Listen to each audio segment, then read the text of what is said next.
Our next topic, guys, It's brought to us by Living for We. Gun violence, it's an epidemic. It's the leading cause of death for teenagers. And on this season of Living for We, we're asking what can be done to end cycles of violence in cities like Cleveland, where the shooters value their reputation over their own lives and see innocent bystanders as just collateral damage. Living for We is more than a podcast. It's a resource for communities tired of chaos and ready to build peace. Living for We tells the real stories from those most affected and solutions from change makers in the community, the families, the parents, the victims, and everything in between. The mission is simple: empower communities to create safer neighborhoods free from gun violence by highlighting local heroes, connecting resources, and building bridges through honest, community-driven dialogue. You can find this award-winning show wherever you get your podcasts, and you can watch full episodes by searching for Living for We on YouTube. The Browns have signed a couple undrafted free agents already. They are still looking to finalize and fill out the rest of their remaining roster spots. And one name that has been mentioned quite a bit, in at least online, in relation to a guy the Browns should be looking at, is one Isaiah Bond. If you're unfamiliar with Isaiah Bond, he was a 5-star prospect coming out of high school, had a very successful and pretty good statistic career in college. He spent his last 2 years at the University of Texas. But prior to the combine, he turned himself into Texas police on an what's the word they're looking outstanding warrant for sexual abuse. He was released on bond. He still claims his innocence. But I was curious in your guys' opinion, because he runs a 4.3, very fast, explosive receiver. Are there any more details, any more context of what we know about this situation, Mike? I will send you. Yeah, I'll read it word for word. Yeah. In a sec. Yeah. But, Earl, is any undrafted free agent, in your opinion, worth taking a flyer on while they're going through some of this off-the-field stuff that clearly caused a drop in their draft stock to the point where they went undrafted? He was not anticipated to go undrafted prior to this information coming out. He was supposed to be a mid-round pick. I think if you do your due diligence and you do your homework and you do your discovery to find out exactly the details of the incident in question, and then you come away, feeling okay with whatever it is you found, then yeah, you take a flyer on the guy. It's not going to cost you much money. I think my only problem is every time the Cleveland Browns do it, they prove to not have the infrastructure in place to be able to handle it. I can't think of a situation to where the Browns took a flyer on a guy that had character issues and it actually worked out for us, right? Like Perion Winfrey, that didn't work out. Malik McDowell, that didn't work out. You know what I mean? So it just seems like every time the Browns do it, they don't end up on the right side of it. I did read a little bit about Isaiah Bond's situation. Mike, you can, fact check this or not, but apparently he met a young lady on social media. They exchange DMs, they link up, they do what they do. She comes back and says, it was consensual until it wasn't. And here we are. He denied the allegations. He said he put a statement out there via his attorney. And, here we are. It's an unfortunate situation. The young man is 21 years old. Don't really know all the details behind this situation. So hopefully the Browns do their due diligence, or any other team that's planning on signing this young man. I heard the Dallas Cowboys was linked to him as well. So you just got to find out as much as you can.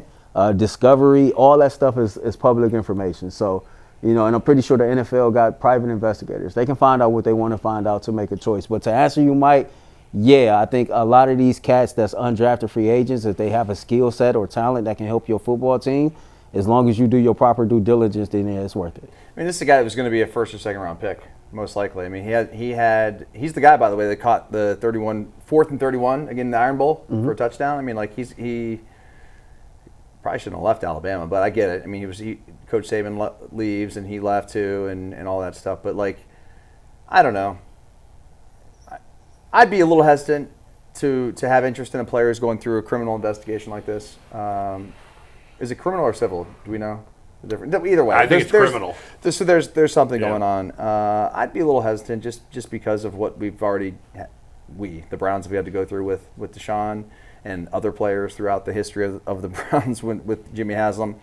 But I mean, you just signed Deontay Lewis too, right? Deontay Johnson. Deontay Johnson. Now, he hasn't been in trouble off the field, but but bad stuff. But every good coach has gotten rid of him. Yes. Okay. I'm not interested. I don't think the Browns are in a position. If I'm the Baltimore Ravens If I'm the Kansas City Chiefs, if I'm the Philadelphia Eagles, I'd be interested in this guy. I don't have a history of this in recent years. Right. And I have great infrastructure. I have great coaching. I have a great franchise. This guy's a very good talent. If I believe he's innocent. Now, you're right. There's information that maybe the league's investigators. Ultimately, though, this sounds like a he said, she said situation. That's what it sounds like. I don't know that anybody will know the truth besides the two of them. So there's just so much information you can get. But they may have access to some statements or some information that maybe we don't have publicly.